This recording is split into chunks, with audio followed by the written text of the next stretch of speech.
Amen. Amen. Que le nom du Seigneur soit béni et glorifié. Il est bon d'être dans sa présence. Amen. Il est bon. Je me réjouis de la présence du Seigneur, je me réjouis de la présence de mes frères aussi, mes frères de toutes nos églises, parce que je me sens de nos églises. Et nos églises, c'est quelque chose d'important. Qu'elles soient catalans, espagnols, roms, manouches, ça n'a pas d'importance. Nos églises. Amen. Je me sens chez moi avec vous. Amen.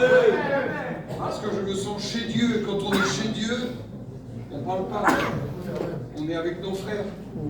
Quand on se réunit la famille chez notre Père, on est en harmonie avec la pensée du Père, avec la volonté du Père, avec la bonté du Père. Vous comprenez ?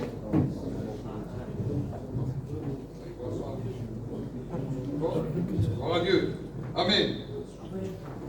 Et lorsqu'on est dans la volonté du Père, il se passe toujours quelque chose. Que demander de mieux à Dieu, que demander de mieux à son Père pour son frère? Comprenez cela? Quand un frère passe une détresse, on s'adresse au Père, on dit, toi le petit, il a des besoins. Est-ce que tu veux bénir le petit? Le Père dit oui. Et nous, lorsque nous sommes des frères ensemble, on veut bénir nos frères, ceux qui sont autour de nous, ceux qui sont venus ici, ceux qui sont loin, ceux qui sont auprès. Le Seigneur veut nous bénir. Et Dieu attend de nous quelque chose. Les chrétiens, levez les mains, ça va en faire plus. Levez les mains. Les chrétiens, s'il vous plaît, levez les mains. Ah bon, j'ai eu peur. Je refais de l'évangélisation. Dans la mesure où les chrétiens ont levé leurs mains, on va demander la bénédiction sur les autres. Vous comprenez cela? Mais on va demander aussi quelque chose pour nous. Parce que Dieu vient chercher quelque chose en nous. Hier, on est venu à la réunion dans l'idée de venir chercher quelque chose ici. Et là, depuis hier, on a écouté quelque chose. On a écouté des bonnes choses qui ont fait du bien à notre cœur. Maintenant, c'est Dieu qui vient chercher quelque chose en vous. Tout dépend de quel fruit tu vas porter. Il y a une parabole dans la Bible, dans la parole du Seigneur, dans l'évangile de Luc, chapitre 13. Vous inquiétez pas, ça ne porte pas malheur. Il dit aussi cette parabole, chapitre 13 et verset 6. Un homme avait un figuier planté dans sa vigne, il vint pour y chercher du fruit. Il n'en trouva point, alors il dit au vigneron, voilà 3 ans que je cherche du fruit dans ce figuier, et j'en en trouve point, dit la Bible. Coupe-le. Pourquoi occupe-t-il la terre inutilement? Inutilement, le mot inutile, hier on parlait d'utile. Laisse-le encore cette année, je creuserai autour, c'est ce que dit le vigneron, et j'y mettrai du fumier. Peut-être à l'avenir donnera-t-il du fruit, sinon, s'il ne donne pas de fruit, tu le couperas. Laisse-le encore un peu. C'est l'idée du Christ.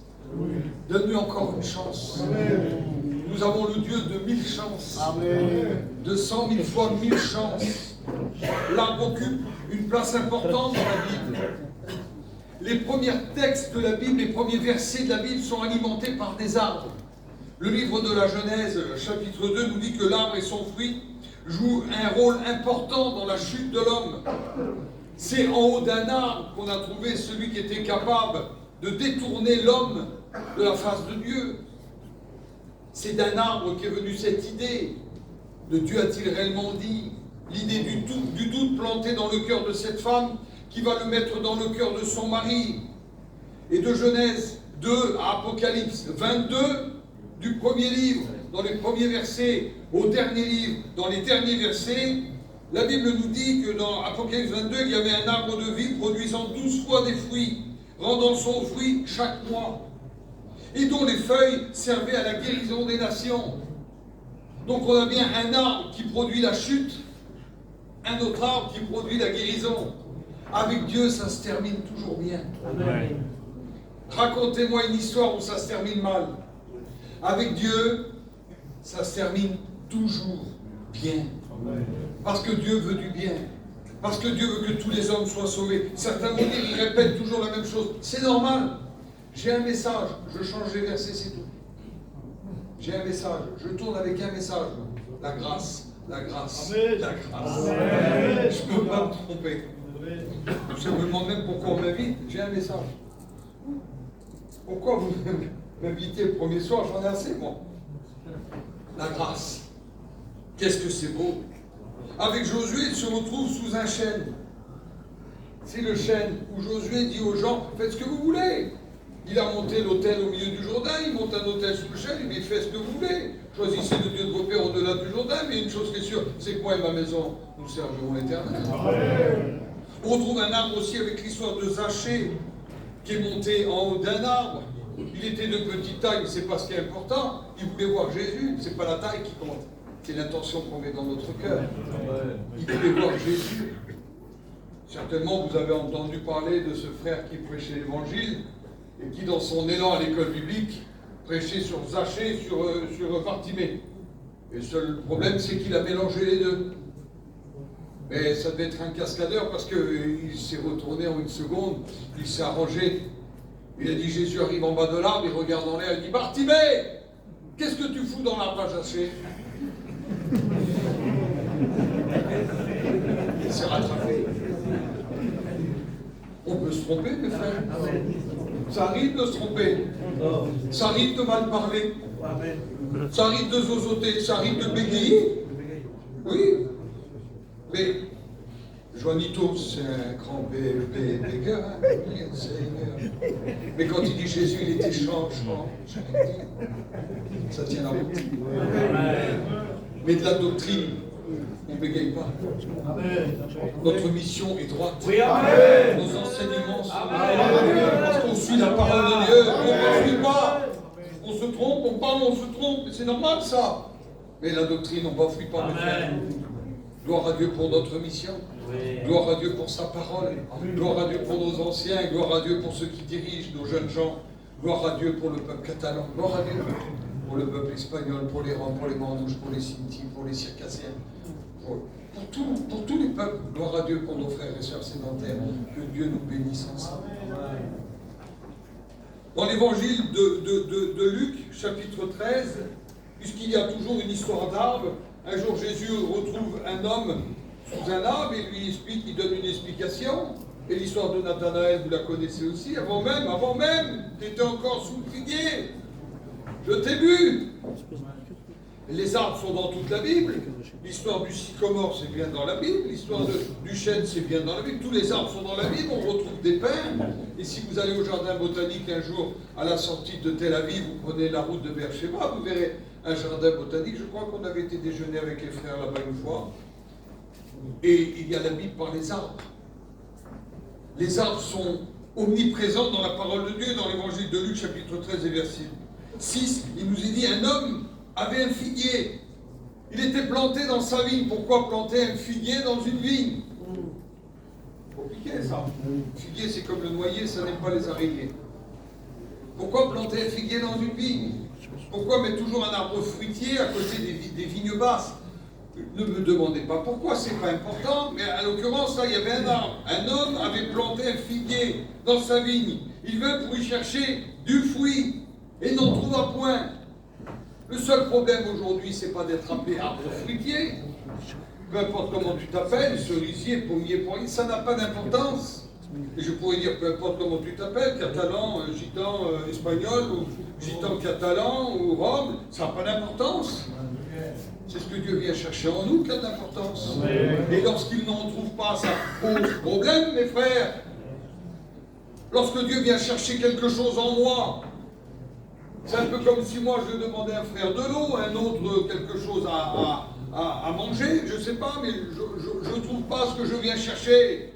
Et la Bible nous dit, même pour chercher du fruit, n'en trouve point. Alors il dit au vigneron, c'est pas la semaine dernière, il y a eu 3 saisons. Il aurait pu dire, je suis venu la semaine dernière, il n'y avait pas de fruits. Vous savez, un arbre, s'il n'y a pas de fruits la semaine d'avant, il y a peu de chances qu'il y en ait la semaine d'après. Voire pas de chance. Il dit, ça fait 3 ans. Il y a eu 3 saisons. Il y aurait eu, normalement, 3 ramassages de fruits. Ça fait 3 fois que je me déplace. Ça fait 3 fois que je viens. Et je regarde, Et je me demande comment ça se fait que cet arbre occupe la terre inutilement s'il ne porte pas du fruit en 3 ans. Première année, il y a eu du gel, deuxième année, il y a eu une sécheresse. Mais on ne peut pas continuer comme ça. Les excuses, c'est fait pour s'en servir. Et beaucoup d'hommes aujourd'hui cherchent des excuses à leur manque de fruits. Il y a toujours une excuse. Comme on dit chez nous, il y a toujours une cheville pour bouger un endroit. C'est pas normal. On cherche toujours des excuses par rapport à nos défaites. Il n'y a pas d'excuses par rapport à ma défaite. On peut avoir un manquement une fois, ça arrive, 2 fois, ça arrive, mais pas 3 fois. La règle des 3. Attention, on voit dans la Bible, il manque 3 fois. Si tu vois un frère qui pêche, va reprends-le. S'il t'écoute, tu as gagné ton frère.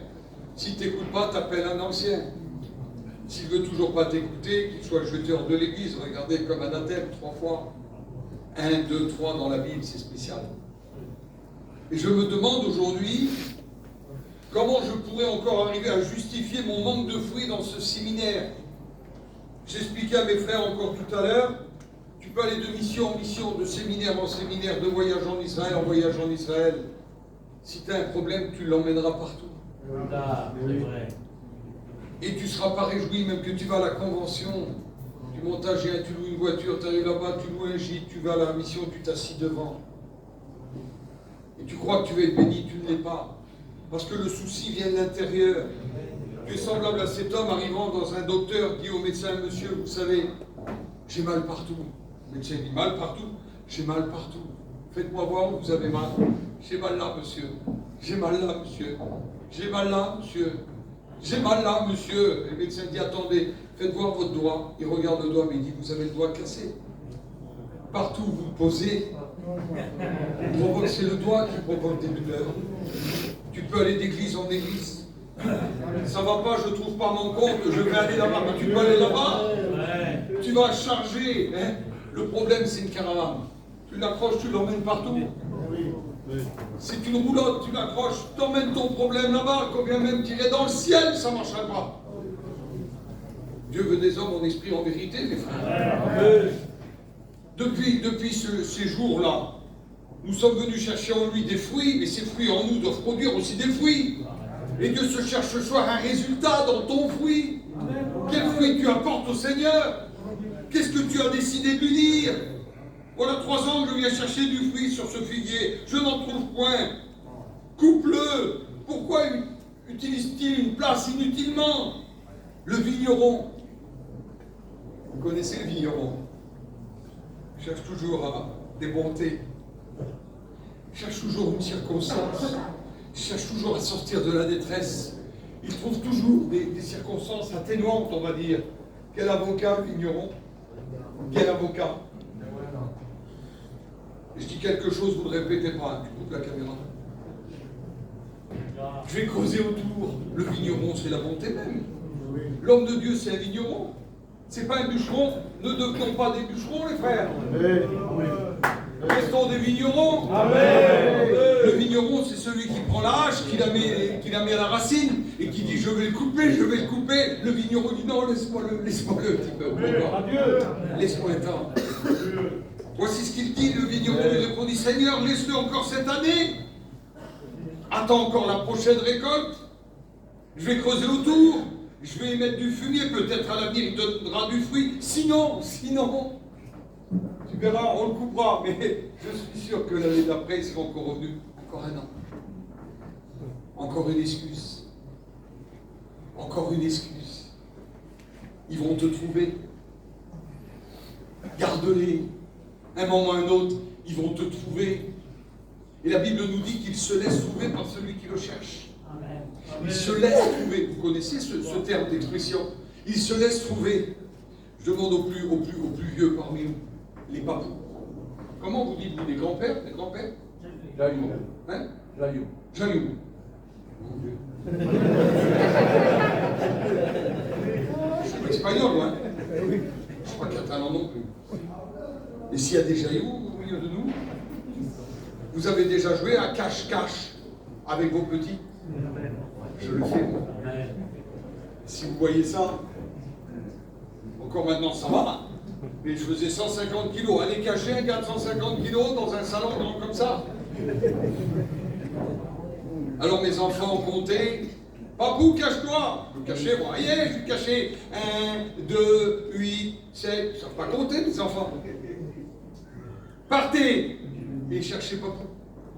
Si je veux me cacher dans ma maison, le diable, il ne me trouve pas. Si je veux vraiment me cacher. Je connais le recoin de ma maison. Et les enfants me cherchent. Ils n'arrivent pas à me trouver. Au bout d'un moment, j'ai compassion. Je laisse dépasser ma jambe.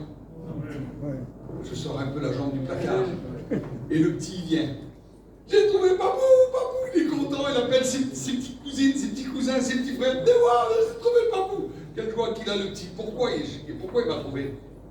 Parce que je me suis laissé trouver. Et quelle joie quand il me trouve. Dieu se laisse trouver par celui qui le cherche. Et lorsque celui qui le cherche le trouve, dans une réunion, dans un séminaire, dans une rencontre de jeunes gens, dans n'importe quel endroit, tu peux trouver Dieu dans un magasin, dans un jardin, dans un bois.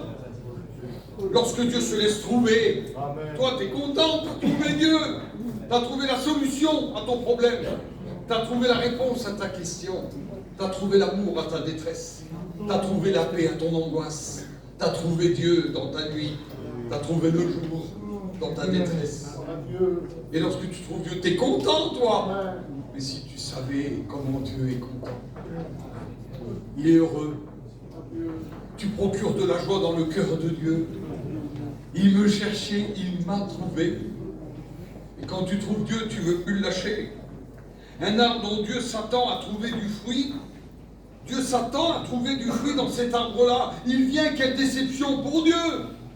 Il écarte les feuillages, il ne trouve pas de fruits. Je vous le dis en ce moment, Dieu est en train de faire son tri. Il éloigne les feuillages. Il cherche un fruit aux arbres.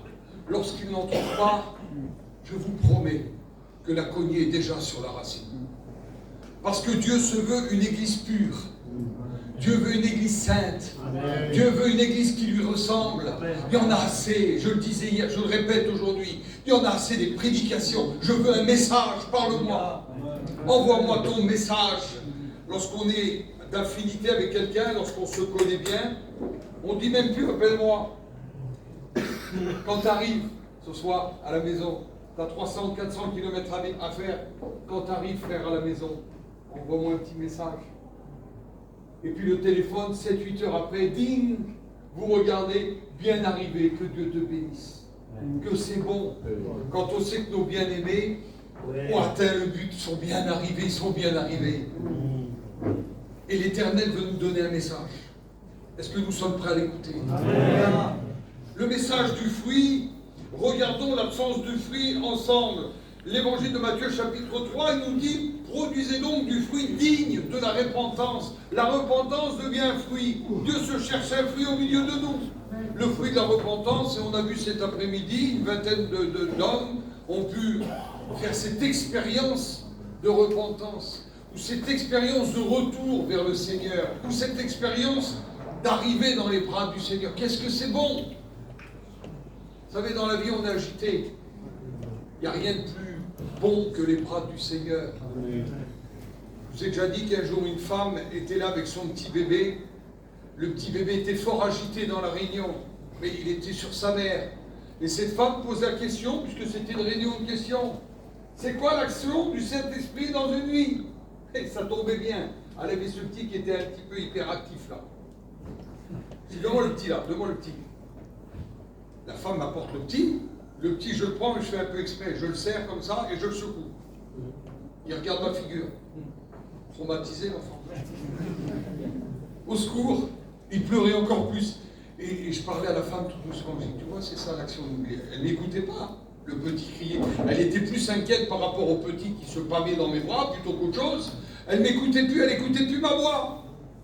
Elle écoutait son petit, elle avait peur, puis elle faisait ça avec les mains, mais elle n'osait pas. Et moi, je serrais le petit contre moi, je le secouais comme ça un peu. J'ai traumatisé le petit bébé, là. Vous comprenez ça? Un petit d'1 an, 1 an et demi. Puis d'un seul coup, j'ai regardé le petit, j'ai dit, tiens, va vers ta mère. Et j'ai remis l'enfant dans les bras de sa mère. L'enfant s'est mis ici, là. Il n'a plus dit un mot. Comment qu'il se sentait bien en sécurité dans les bras de sa maman. J'ai dit, tu vois l'action du Saint-Esprit dans une vie, c'est exactement ça. Ta vie était agitée. Si tu te jettes dans les bras du Seigneur, tu retrouveras cette paix. Amen. Dans ton enfant, dans tes bras, toi. Oh, quelle bonne soirée, mes frères, je vous le dis. Quelle bonne soirée. Vous ne vous sentez pas bien là? Amen. Il y avait des jeunes tout à l'heure qui m'expliquaient d'ici. Nous, avant, on venait d'ici, on allait dans les discothèques, on allait dans les bars, on allait ici, on allait là. Je dis, ça, l'un n'empêche pas l'autre, on y va après. Ah non, non, on est chrétien, vous n'avez pas compris au début ce que je voulais dire. Pourtant, c'est bien, c'est bon ça. Ah non, non, non, non, on est chrétien. Mais forcément qu'on est chrétien. Forcément que ce sont bien, forcément qu'on passe des bonnes soirées, forcément que le Seigneur est au milieu de nous. Jésus n'est pas le premier à révéler sa colère. Il n'est pas le premier à révéler la colère de Dieu par rapport à un arbre ou une vigne qui ne produit pas de fruits.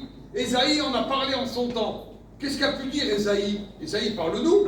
Tu étais inquiet aussi par rapport à la vendange ou à quelque chose de cette sorte-là. Ésaïe 5, chapitre 5, verset 2. Il en remua le sol, il ôta les pierres, il y mit un plan délicieux, il bâtit une tour au milieu d'elle, il y creusa aussi une cuve, puis il espéra qu'elle produisait de bons raisins. Mais elle n'en produisait pas. Quelle déception quand on met tout notre cœur à la production d'un fruit et qu'il n'en produit pas. Imaginez-vous, un agriculteur plante en ce moment son blé ou depuis une paire de mois là, il va falloir qu'il attende jusqu'à mi-juillet ou peut-être cette année un petit peu en avance. C'est des 6-7 mois pour attendre la récolte, pour voir les fruits sortir. C'est pas facile, mes frères. Quel dur métier, producteur de fruits. Il faut attendre un an, là. Il commence à travailler, il coupe les vignes au mois de décembre, et puis il creuse autour, et puis il façonne, et puis il coupe, et puis il rattache Enfin, c'est tout un métier, ça. Pour voir du fruit, simplement, encore 10 mois, 11 mois après. On ne peut pas faire ce qu'on veut, même pour la récolte. Il nous est parlé du blé livré dans la Bible. Encore une idée de récolte. Il dit qu'un homme sortit, planta du blé, mais dans la nuit, un autre vient pour semer aussi. Vous savez, le diable avant, c'était celui qui avait des grandes cornes, qui avait une fourche, et puis qui avait des gros sabots, là, et qui avait des griffes. C'est plus ça aujourd'hui. Quelle finesse. Le diable, c'est pas ça. Le diable, c'est une belle soirée avec une belle table, des fois. Le diable, des fois, il fait 1m70, les yeux bleus et des cheveux blonds jusque-là. Je dis, maman, c'est beau, ouais. Elle est belle, la nature. Non, il est méchant, le diable. On n'a pas vu derrière. C'est pas toujours celui qui vient avec une fourche, non, c'est le petit oiseau aussi qui vient picorer les graines, qui sont petits moineaux, c'est inoffensif. Vous comprenez? Il y a des petits moineaux dans la Bible comme ça, qui viennent dévorer les graines qui ont été semées. Ça, c'est le diable aussi. Le diable, c'est une caisse d'argent qui te permettrait d'acheter une voiture, tu sois tranquille pour quelques années. Le diable, c'est ça. Et moi, j'ai pris une résolution dans ma vie, mes frères. Je veux vous en faire part. Est-ce que je peux une minute? Amen. Parce que j'ai vu l'hécatombe depuis plus d'un an maintenant, là. C'est plusieurs frères qui sont tombés. Je parle pas. Je me délivre à vous, même mes frères qui sont mes amis, là, ici, ce soir, là. Mes amis. Je ne parle pas des chrétiens, je parle de mes amis. Toi qui es venu, tu n'appartiens pas encore au Seigneur. Je voudrais dire quelque chose. Il y a des hommes qui sont tombés chez nous. Ils sont tombés. Ils sont tombés. Ils ont abandonné la foi, ils sont retournés en arrière, semblables à des chiens. Retournés en arrière. Et moi j'ai vu plusieurs de mes amis tomber comme ça. Alors j'ai pris une résolution, je vous en fais pas. Une solution pour moi. Vous pouvez prendre pour vous aussi. J'ai mis une grande balance devant moi, une balance immense, avec 2 plateaux. Dans le plateau qui se trouve ici, là, j'ai mis tout ce que j'aime. Donc j'ai mis ma femme dedans, j'ai mis mes enfants, j'ai mis mes petits-enfants, j'ai mis ma famille, j'ai mis ma mission, j'ai mis mes frères prédicateurs, j'ai mis mes frères anciens, j'ai mis mes frères qui sont là, mes frères anciens. Je vous ai mis dans cette balance-là, parce que c'est tout ce que j'aime, moi.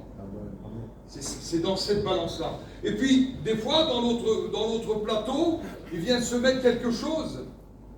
Vous savez, cette brune-là, cette cigarette qui me fait tant de mal, j'ai mis aussi la blonde, cette bière aussi qui peut me faire du mal. J'ai mis aussi cet alcool, cette bouteille de vin, j'ai mis cette caisse d'argent. Elle est là dans la maison. La dame, elle perd la tête quand même, elle s'en rappellera plus. Monsieur, combien je vous dois? Là, ça fait tant. J'ai assez là, tu sors la boîte de. Tu t'aveugles, mais ton cœur. Ah. J'ai mis le mensonge. j'ai mis ma colère, j'ai mis ma jalousie dans ce plateau. Mais je regarde le plateau, il ne fait pas le poids. Il ne fait pas le poids. Parce que je regarde celui-ci. Et quand je regarde celui-ci, je dis, toi, tu peux venir. Je te jette. Je te donne des coups de pied. Parce que ce que j'aime, ma mission, mes anciens, là, on imagine, on peut imaginer, mes frères, David, Amen. Jeannot, Julien, Fonny, tous mes frères Alain, tous mes frères anciens, Marc, tous mes frères qui sont là, et vous tous, parce que j'en connais pas mal là, je vous connais un petit peu maintenant. Je fais une bêtise, et je viens à Perpignan, je viens à Montpellier, j'ai fait une bêtise, je le croise devant le magasin, je suis capable de passer sur le carnage. Quelle honte! Quelle honte devant toi! Mon copain, t'es un ancien, t'es mon copain en plus. Quelle honte j'aurais devant toi, passer devant toi. Ça va mon Julien, alors la petite famille? Hein? Je passe sous le carnage pour éviter ton regard. Quelle honte! Alors pour pas affronter ça, je mets un coup de pied dans ce plateau-là. Parce que je le calcule avant. Je peux perdre mes petits-enfants. Il est où le papou? Ben, mon fils, le papou, t'as vu, il est tombé. Il est tombé où? Parce qu'un enfant, il ne calcule pas comme nous, lui. Il est tombé où, le papou? Je dois aller le chercher. Non, où il est tombé, tu ne peux pas le chercher, mon fils. Vous imaginez pas mes enfants parler à mes petits-enfants? Il ne faut pas réfléchir avant. Je vous repose la question. Ce serait pas bon de réfléchir avant? On va creuser autour. On va s'en occuper. Peut-être qu'il y a un frère qui est au milieu de nous qui est sur le point de faire une bêtise. J'aimerais te dire, mets une balance devant toi. Place tout ce que tu aimes. Et laisse les choses du monde s'installer. Ils ne font pas le poids. Jette un coup de pied dedans et tu vas t'en sortir. On va creuser autour de toi. On va t'aider. On va mettre ce qu'il faut. Et quand on va mettre ce qu'il faut, tu vas peut-être porter du fruit. Dieu, déverse pas encore ta colère sur lui. Laisse-moi-le un peu dans les mains.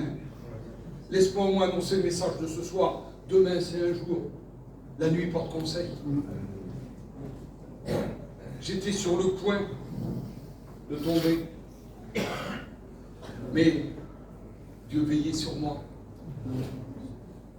Je voudrais vous poser cette question. Jean-Baptiste aussi a posé la question. Et moi, je dis de Matthieu chapitre 3, verset 10. Déjà, la cognée est mise à la racine des arbres, et tout arbre dont on ne produit pas de bons fruits sera coupé et jeté au feu. C'est clair pour moi. Dites pas, c'est une parable. Non, non, c'est clair. Moi, je vous baptise d'eau, dit Jean le Baptiste, pour vous amener à la repentance. Un baptême par ablution, un baptême qui menait à la repentance. C'était pas le vrai baptême. L'institution sur le baptême, c'est autre chose. Ça n'a rien à voir. Mais celui qui vient après moi est plus puissant que moi. Je ne suis pas digne de porter ses souliers, nous dit le texte littéral. Je ne suis pas digne de porter les souliers. Lui vous baptisera de Saint-Esprit et de feu. Lui vous baptisera du Saint-Esprit et de feu. Est-ce que Jésus, je l'ai dit tout à l'heure, il n'a jamais péché? Est-ce qu'il avait besoin de repentance? Non. Pourtant, il fut baptisé du baptême de repentance. Il nous emmène dans une voie. Il n'a jamais péché, mais il s'est chargé de nos péchés. Il a porté sur lui tous nos péchés. Amen. Péchés de son époque et les péchés à venir. Il a porté tous les péchés, ou sinon il aurait fallu qu'il fût crucifié une deuxième fois. Mais nous n'avons pas un souverain sacrificateur qui recommence un sacrifice. Non. Il a été une fois pour toutes. C'est pour ça qu'on sait où s'adresser. Depuis le temps, il nous donne des fruits, nous donne des fruits, nous donne des fruits. Et ce soir, il vient chercher le résultat du fruit que nous avons reçu. Dans l'évangile de Jean, Jésus est très clair à ce sujet-là.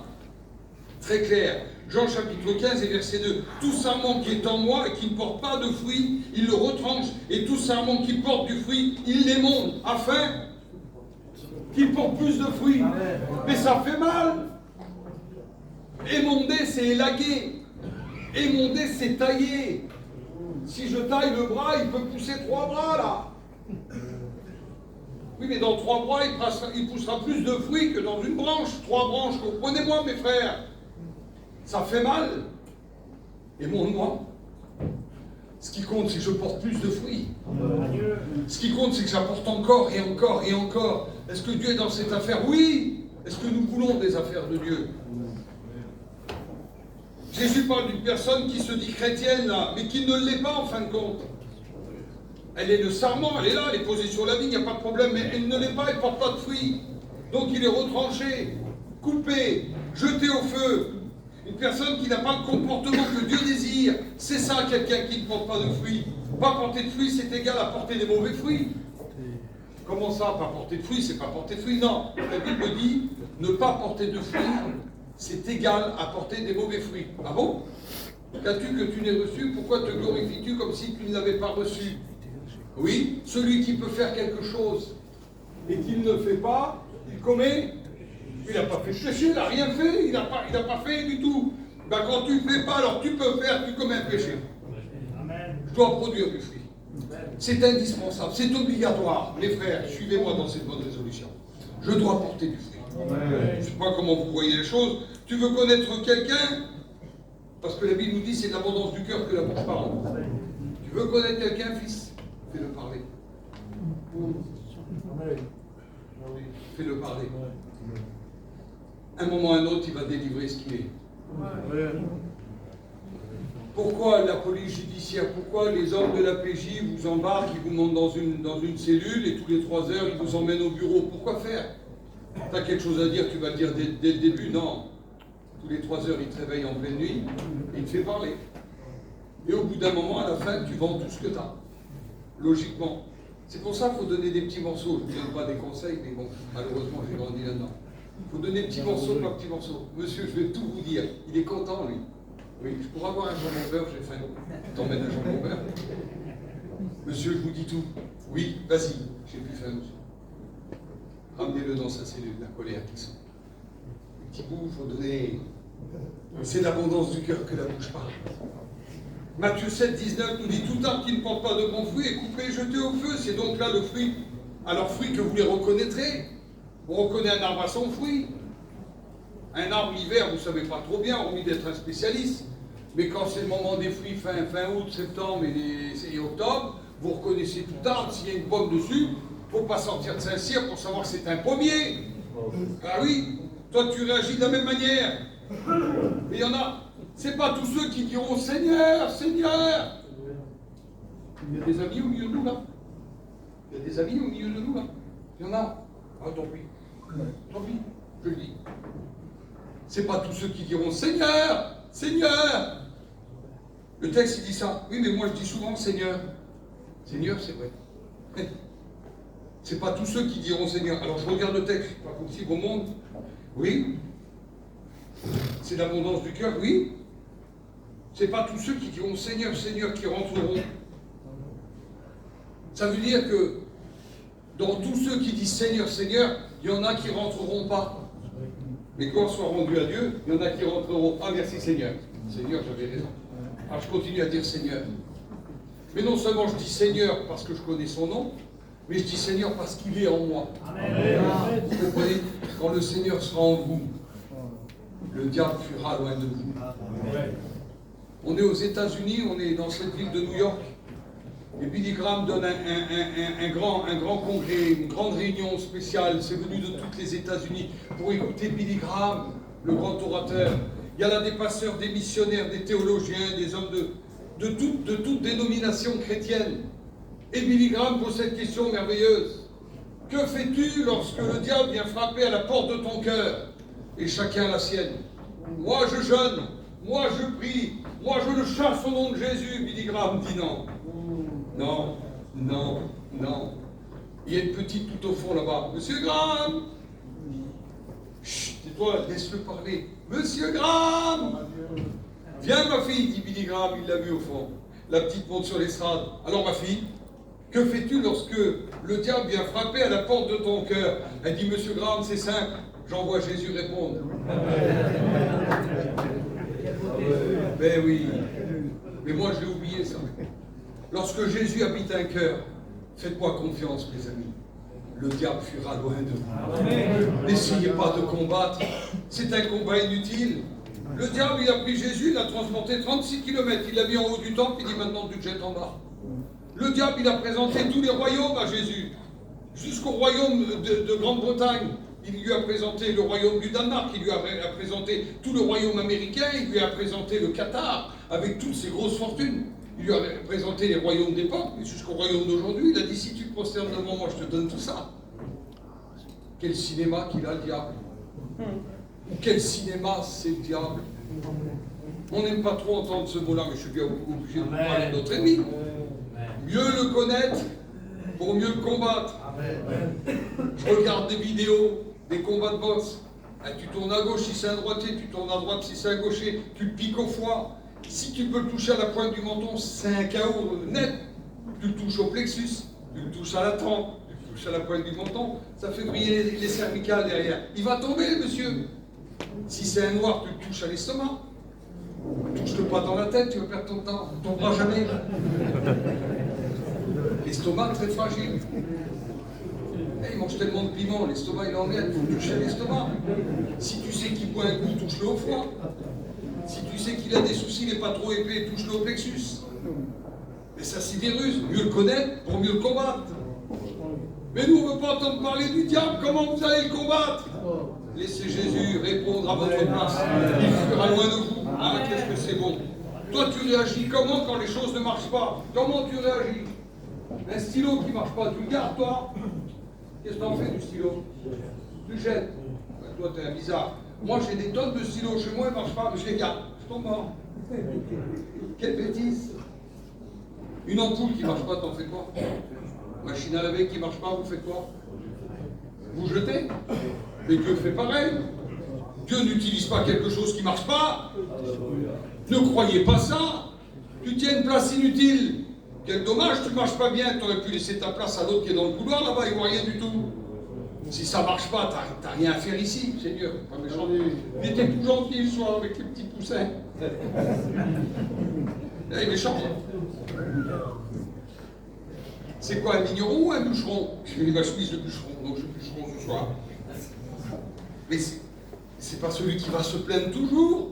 C'est celui qui se placera devant le Seigneur et qui saura discerner les ruses de l'adversaire. Dieu réagit de la même manière avec nous. Si on est inutilisable, si on prend de la place inutile, on sera jeté. Je ne veux pas vous passer de la pommade. Je ne suis pas un masseur, je suis un pasteur. Amen. Le masseur, c'est celui qui vient au patron de la pommade. Ah, maintenant, il y a des bombes. Va acheter, tu vas vider. Vous avez vidé la pharmacie Réflexe. Réflexe. Vous avez vidé la galerie, elle est en rupture de stock. Tous les Catalans sont venus, ont pris tous les réflexes du monde. Ayons le bon réflexe contre le diable. Non pas contre les courbatures, contre l'arthrose. Mais quand il vient nous picoter, parce que ça arrive, lorsque le soir tu dors pas, et tu penses à tout ce qu'il t'a fait, à tout ce qu'il t'a dit, parce que tu n'as pas eu la franchise de lui dire, hé copain, arrête de parler, on va régler ça en Dieu. On va prier tous les deux ensemble et tout, alors Dieu va nous donner des réponses. Alors le soir, tu n'as pas eu la franchise de faire ça, alors le diable, il vient de picoter. Et tu n'arrives plus à dormir et tu t'énerves tout seul dans le lit. Arrête, combat pas avec tes combats à toi, combat pas avec tes cassettes à toi que tu as visionnées. Non, combat avec lui, envoie-le. Envoie-le. Seigneur, viens m'aider. Dieu n'emploie pas ce qui ne produit pas. On l'a vu par rapport à la parabole. Ce qui ne produit pas ne peut pas être employé par Dieu. C'est pas possible. Je vous le demande, mes frères, soyez productifs. Ça fait 2 jours que tu nous parles de ça. On est le peuple d'Israël. Le peuple d'Israël ont été délivrés de 430 ans d'esclavage en Égypte. La parabole de Luc 13 a une application. Les jeunes, vous savez ce que c'est une application? Eh bien, la parabole de Luc 13 a une application pour tous les hommes. Le figuier, c'est le symbole de la nation d'Israël. Tout le monde le sait. Mais dans le livre de Osée, chapitre 9 et verset 10, écoutez ce qu'il est dit. J'ai trouvé Israël comme des raisins dans le désert. J'ai vu vos pères comme les premiers fruits d'un figuier. Mais ils sont allés vers Baal-Péor, l'image du péché. Ils se sont consacrés à l'infâme idole. Ils sont devenus abominables comme l'objet de leur amour. Ils avaient l'amour pour les choses qui sont contre Dieu. Ils sont devenus abominables. Vous comprenez ce que ça veut dire ce soir, le mot abominable? Abominable. Ce peuple entier, dans la vigne de Dieu, a traversé de longues histoires de combats contre la volonté de Dieu. Il n'était plus productif. cette fiancée, cette épouse, n'était plus productrice. Il a fallu que Dieu s'en cherche une autre. Et gloire soit rendue à Dieu. Il a plu à Dieu de se faire connaître à nous. Amen. Par les fruits de l'évangile. Des fruits dont nous n'aurons pas à rougir plus tard. Des fruits que nous nous nourrissons, que nous prenons. Le peuple planté dans une vigne, c'était un peuple bizarre. Ils étaient retournés en arrière. Imaginez-vous, ils étaient retournés à la loi mosaïque, à la loi de Moïse. Ils étaient en train de connaître les bienfaits de la grâce, mais c'était plus fort qu'eux. Ils regardaient en arrière, comme si les fruits sont meilleurs chez les autres. Les prophètes n'ont rien pu faire. On l'a vu hier. Dieu a envoyé des prophètes pour parler, mais tu les as tués, du premier jusqu'au dernier, de Moïse jusqu'à Jésus. Alors les prophètes n'ont rien pu faire, ni les juges d'ailleurs, ni les sacrificateurs. Personne n'a rien pu faire à cette situation, ni les rois face à l'endurcissement des cœurs. Je voudrais vous dire ça. Il y a des arbres qui produisent des fruits qui nous font mal. Vous avez déjà vu ça? Nous, on était petits, on chopait des petits buissons, des petits arbres comme ça.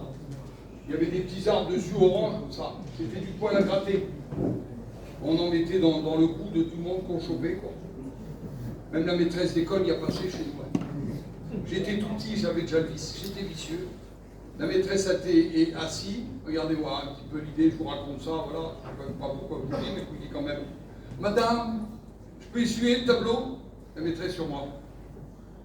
Elle était étonnée que moi je me essuyais le tableau. C'était pour passer derrière et mettre du poil à gratter dans le dos. Vous n'imaginez pas le vice. Il y a des arbres qui produisent en nous des irritations. Il y a des arbres qui produisent des fruits, si vous en mangez, vous allez avoir des nausées. Je m'excuse, il y a des frères avec qui on ne peut pas parler. Ils produisent des irritations.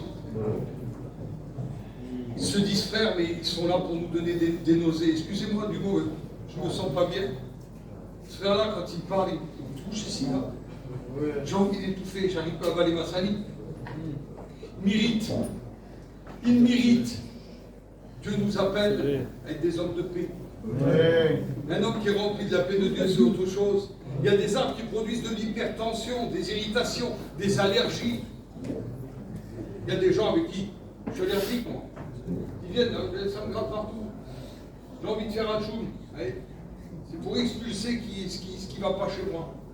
C'est pas possible. Et le message est solennel. Dieu nous donne un message. Est-ce que vous en êtes conscient ce soir? J'ai besoin d'un message. Le vigneron dans cette parabole, c'est Jésus lui-même, le Messie attendu par Israël depuis des siècles. Il représente la dernière chance pour Israël. Il est venu chez les siens, mais les siens ne l'ont pas reçu. La dernière chance, il la repousse comme si nous, on repousserait les attaques de l'ennemi. Pas possible. Le Messie attendu par Israël depuis ces siècles, il représente cette chance pour ce peuple qui va produire des fruits normalement. Le fruit vient d'Israël, le salut vient des Juifs. Mais eux, ils n'en ont pas voulu. Gloire soit rendue à Dieu. On peut se servir nous-mêmes en allant en lui. Quel fruit. Amen. Quel fruit c'est là. Des fruits dignes de repentance. Si vous allez en Israël, vous verrez une rose qu'on appelle la rose de Paran. Je ne sais pas si vous avez vu ça en allant en Israël. C'est une espèce de boule, ça ressemble à une rose, mais ce n'est pas une rose. C'est une boule avec toutes des petites branches comme ça en bois, c'est tout sec. Il y a quelques graines. On se dit, ça c'est foutu. Ça. Et chez moi, j'ai fait l'expérience, ça marche. Mais normalement, ça tient sur un petit pied, comme ça, au milieu du désert. Et puis avec le vent, ça casse. Et quand ça casse, ça roule dans le désert. Vous avez vu comme dans les films de cow-boy, là? Et sauf que c'est gros comme ça. Ça roule dans le désert et ces petites graines, ils se dispersent dans le désert. Les petites graines, ils tombent, ils se dispersent dans le désert. Dès qu'il y a de la rosée, il pousse une rose au milieu du désert. Dès qu'il y a un peu d'eau après. Je l'ai fait chez moi. J'en ai pris une, je l'ai aspergé la moitié avec un pulvérisateur. Et l'autre moitié, je n'ai pas aspergé. Si vous voyez, la moitié, c'est toutes des fleurs qui ont poussé, des roses. L'autre moitié, elle est restée sec. Le Christ, c'est ce symbole-là. Le symbole de la résurrection, de ce qu'on croyait mort, oui, mais au troisième jour, il a ressuscité dans le monde. Et ce fruit merveilleux qui est capable de redonner la vie, il veut que tu viennes te servir. Quoi? Personne ne mise sur moi. Ma famille est contre moi. Mes amis sont contre moi. Même ma femme a dit pour lui, c'est foutu. Un peu comme ce directeur de prison qui avait dit sur moi, lui, c'est le bail au cimetière. On n'en fera rien. J'ai fait une réunion dans cette prison. Alléluia. Amen. Même les matos, ils auraient pu se convertir. Ah, mais quand Dieu est dans cette affaire, mes frères, il est capable de redonner la vie à ce qui est mort. Il est capable de redonner l'humidité à ce qui a séché. Il redonne l'appétit à celui qui n'a plus faim. Il redonne la vue à un aveugle. Il fait marcher les paralytiques. Il ressuscite des morts. Ah mon Dieu, mais c'est pas n'importe qui. C'est un fruit dont nous pouvons aller. Vous pouvez écarter les feuillages, il y aura toujours quelque chose. Mais moi, mon cœur est sec. J'ai une apparence de chrétien. J'ai l'apparence de la piété, mais je me dis ce qui en fait la force. Il me manque quelque chose. Et Dieu pourrait dire de moi, tu es semblable à un sépulcre mal blanchi. Tout l'extérieur, c'est blanc, mais l'intérieur, c'est de la pourriture. Excusez-moi le mot. Ça sent pas bon.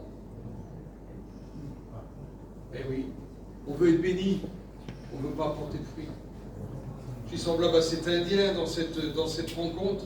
Ce petit Indien, le frère Le Cosset qui était passé pour faire l'offrande. Il avait réuni peut-être 400, 450 personnes à cette réunion-là en Inde. Et il les a nourris pendant 3 jours.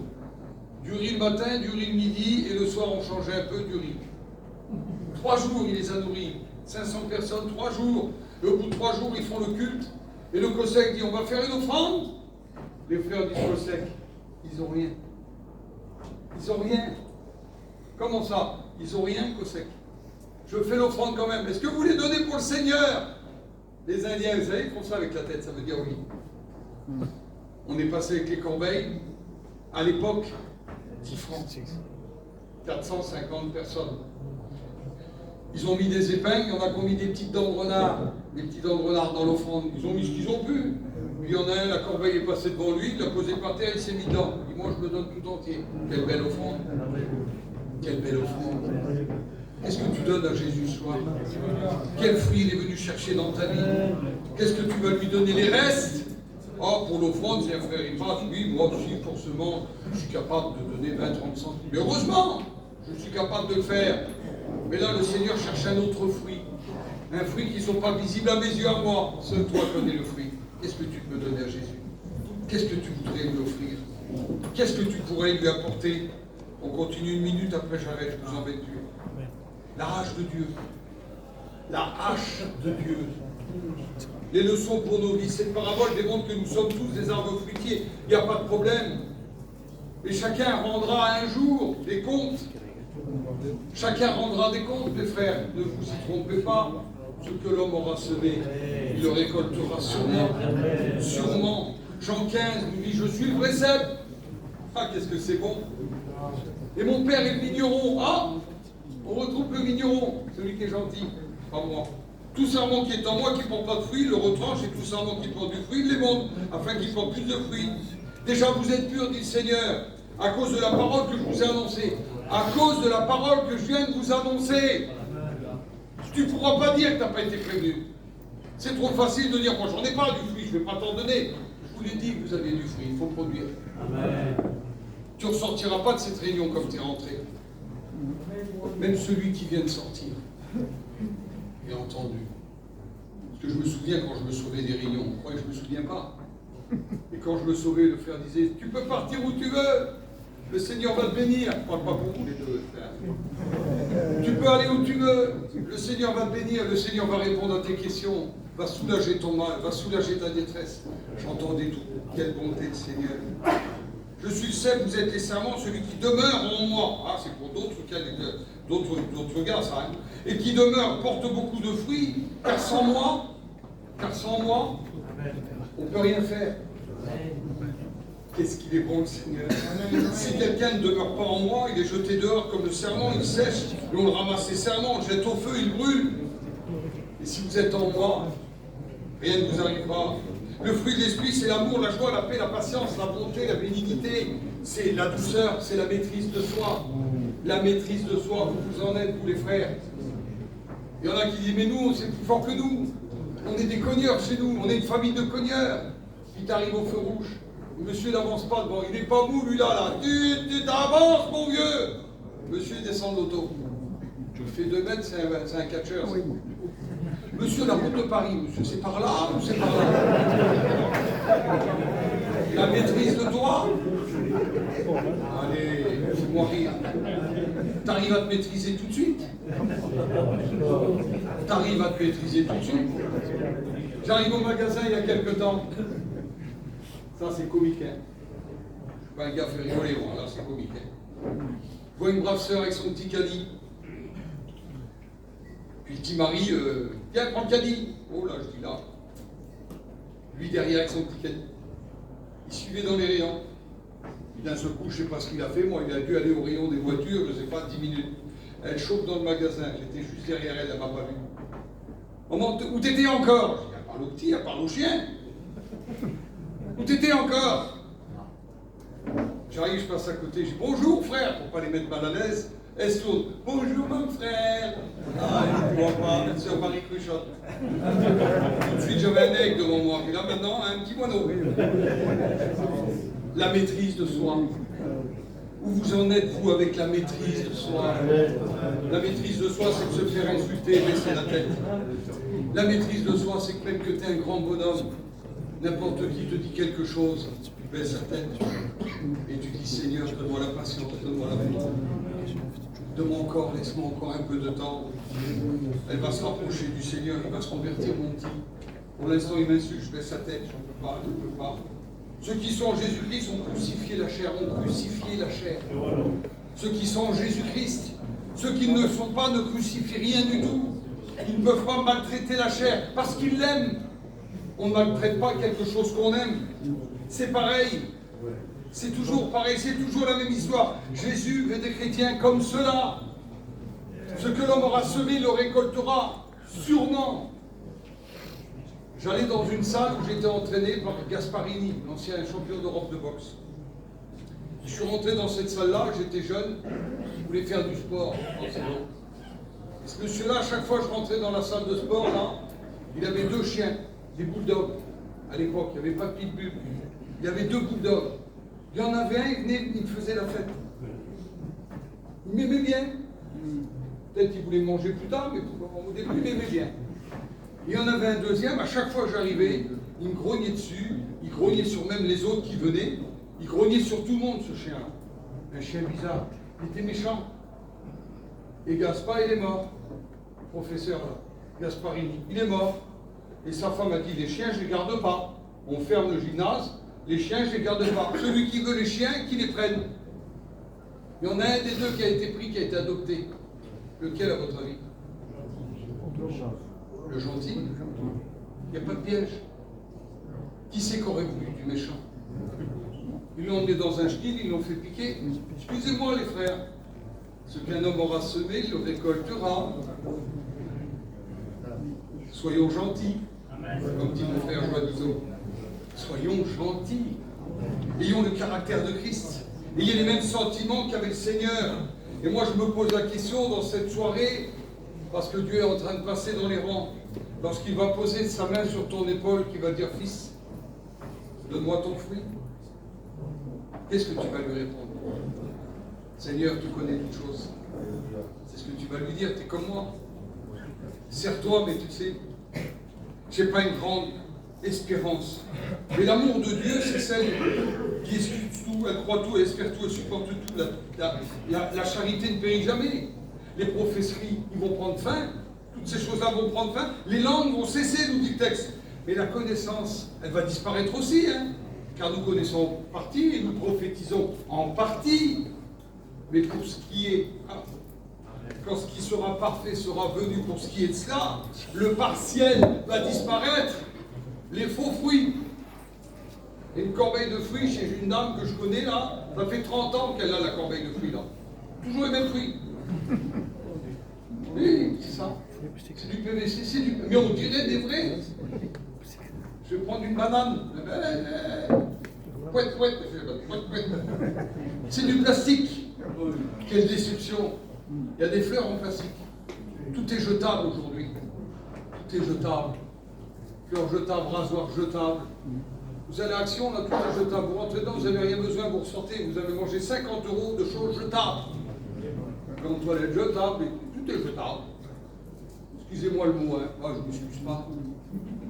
Il y en a qui ont des compagnes jetables. Eh oui.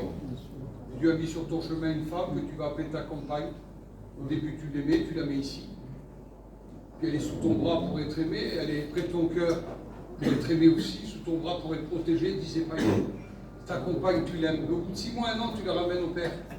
Tu prends là, je l'aime pas. Pourquoi? Je l'aime pas. Jetable. Et tout est jetable. Une église jetable. Une église remplaçable. Un pasteur remplaçable. Un gars que je peux remplacer. Seigneur Jésus, quel fruit je porte. Quand Dieu viendra mettre sa main sur ton épaule, te demander quel fruit Dieu lui a porté. Mais il est le Dieu de la 2e chance. Ouais. Il est le Dieu de la 3e chance. Pendant 3 années, le propriétaire de la vigne est venu chercher du fruit. Dieu donne le temps afin que l'humain vienne à la repentance, afin que le chrétien vienne au bon raisonnement, vienne être éclairé par une conscience pure et nette, en disant « Je suis chrétien, je fais des erreurs, je te demande humblement pardon. Pose ta main sur moi. » Et le pire, c'est que Dieu pose sa main sur moi. Ah, ils sont plus belles que les miennes, il n'y a pas de souci. Romains 2, verset 4. Où méprises-tu les richesses de sa bonté et sa patience et sa longanimité? Ne reconnaissez pas que la bonté de Dieu te pousse à la repentance. C'est sa bonté qui pousse à la repentance, c'est pas sa colère. J'ai vu Dieu se mettre en colère, les gens se révoltent. Mais quand Dieu déverse son amour, les gens se repentent. J'ai besoin de repentir. Mes frères m'ont appelé le conseil de direction, je le sais. J'ai besoin de me repentir parfois. Mes frères, les anciens, j'ai besoin de demander pardon. Mais tu es enseignant, tu es à la mission, tu es dans le bureau, je ne sais pas quoi, moi. Oui, mais l'un n'empêche pas l'autre. Quand je fais une bêtise, pardon, Seigneur. Je me repens. Je te promets que je vais porter du fruit. Ça ne sera pas des gros fruits, non, mais le peu que je pourrai porter, je veux le faire. Est-ce que tu veux m'aider? Est-ce que vous, mes frères, vous, mes amis qui sont là, est-ce que vous voulez m'imiter? Est-ce que nous voulons porter du fruit? Laissons Dieu faire. À la fin de ce séminaire, Seigneur, viens chercher en moi du fruit. Je sais que j'en ai reçu. Je veux le faire fructifier. Il est semblable à un arbre planté auprès d'un courant d'eau qui donne son fruit en sa saison. Et tout ce qu'il fait lui réussit. Tout ce qu'il fait lui réussit. Il y a des jeunes gens qui vont me dire, oui, mais Manix, ça ne marche pas pour le mariage. Si. Ton mariage, tu vas réussir. Oui, mais pas pour mon métier. Si. Tout ce qu'il fait lui réussit. Mais mon avenir en Dieu. Si. Tout ce qu'il fait lui réussit. Parce que tu es un arbre planté auprès d'un courant. Compris? Nous voulons te rendre gloire. Nous voulons te remercier pour ta présence. Seigneur, fais de moi un arbre qui porte du fruit. Fais de moi un arbre qui apporte pour les autres et qui apporte pour toi. Je veux voir éprouver la joie dans ton regard lorsque tu me regarderas, Seigneur. Contemple mes fruits, j'en ai pas beaucoup, mais le peu que j'apporte de tout mon cœur. Je veux être digne de repentir, je veux être digne de ta présence, je veux être digne de tes bontés, je veux être digne de tes grâces. Laisse-moi encore un peu de temps. Laisse-moi encore un peu de temps pour porter du fruit, s'il te plaît. Seigneur, je t'en supplie, viens à mon aide. Tu vas creuser autour de moi, je sais que ça sent pas bon. Tu vas y mettre du fumier, symbole de l'esprit. Ça fait mal des fois, pour moi ça sent pas bon. Mais combien que ça va donner à ma vie de la vigueur pour apporter encore plus de fruits. Viens bénir ma vie. Viens m'apporter, Seigneur. Creuse, ça fait mal, ça va toucher les racines. Ça m'est égal, creuse. Habille-moi de ta présence. Revêt-moi de tes bontés. Inonde-moi de ton Saint-Esprit. Je veux apporter le fruit. Celui qui se sent concerné. On se lève. Amen. Celui qui veut porter plus de fruits, on se lève. Celui qui veut se jeter dans les bras du Seigneur, tu te lèves. Celui qui veut continuer encore et encore, tu te lèves. Et tu demandes humblement au Seigneur, viens m'aider. Viens m'aider, Seigneur. J'en ai besoin. On va prier avec notre frère. Comment mon frère Laurent? Viens, on va prier. Oui, toi. Oui, toi. Pas le droit de prier. Ben alors, viens prier, Seigneur, pour nous. Oui.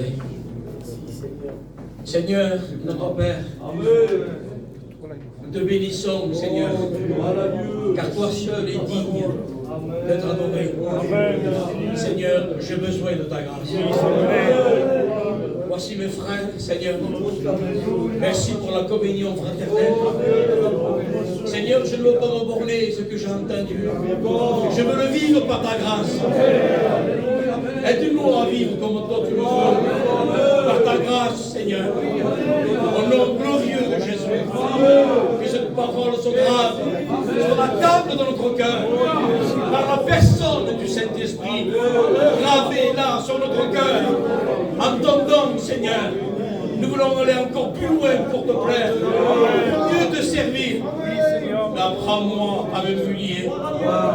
Apprends-moi, Seigneur, à disparaître pour que toi, tu puisses apparaître. Que toute la gloire revienne à toi. Amen. Gloire à Dieu, merci au Seigneur. Je vais vous dire une dernière chose. Vous ne le voyez pas, parce que vous êtes désintéressés. Quelle belle coupe de fruits devant moi. Je vous le dis, mes frères. Quelle belle coupe de fruits. Et ça, c'est pour le Seigneur. Amen.